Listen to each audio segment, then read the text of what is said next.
మన తెలంగాణ ప్రభుత్వ క్యాబినెట్లో మొత్తం 16 మంది మంత్రులు ఉన్నారు. వారి గురించి ఈరోజు మనం తెలుసుకుందాం.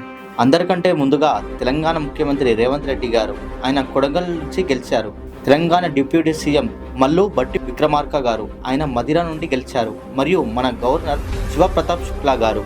ఉత్తమ్ కుమార్ రెడ్డి ఇరిగేషన్ మరియు సివిల్ సప్లైస్ మంత్రి, ఈయన హుజూర్ నగర్ నుంచి గెలిచారు. పొన్నం ప్రభాకర్ గారు రవాణా మరియు బీసీ సంక్షేమ శాఖ మంత్రి, ఆయన హుస్నాబాద్ నుంచి గెలిచారు.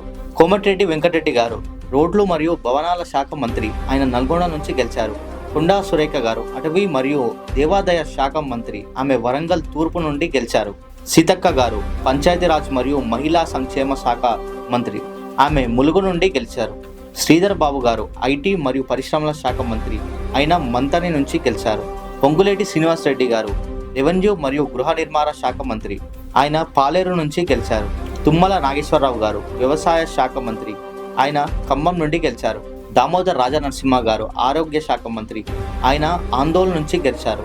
జూపల్లి కృష్ణారావు గారు ఎక్సైజ్ మరియు పర్యాటక శాఖ మంత్రి, ఆయన కొల్లాపూర్ నుంచి గెలిచారు. గడ్డం వివేకానంద గారు గనులు మరియు కార్మిక శాఖ మంత్రి, ఆయన చెన్నూరు నుంచి గెలిచారు.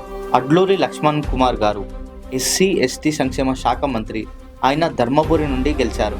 వాకిటి శ్రీహరి గారు పశు సంవర్ధ మరియు క్రీడా శాఖ మంత్రి, ఆయన మక్తల్ నుంచి గెలిచారు. మరియు మైనారిటీ సంక్షేమ శాఖ మంత్రి మొహమ్మద్ అజారుద్దీన్, ఆయన రీసెంట్గా ఎమ్మెల్సీగా ఎన్నికయ్యాడు. మరొక వీడియోలో కలుద్దాం. అప్పటి వరకు మీరు ఈ రీల్ని మీ ఫ్రెండ్స్కి షేర్ చేసి ఫాలో అవ్వండి.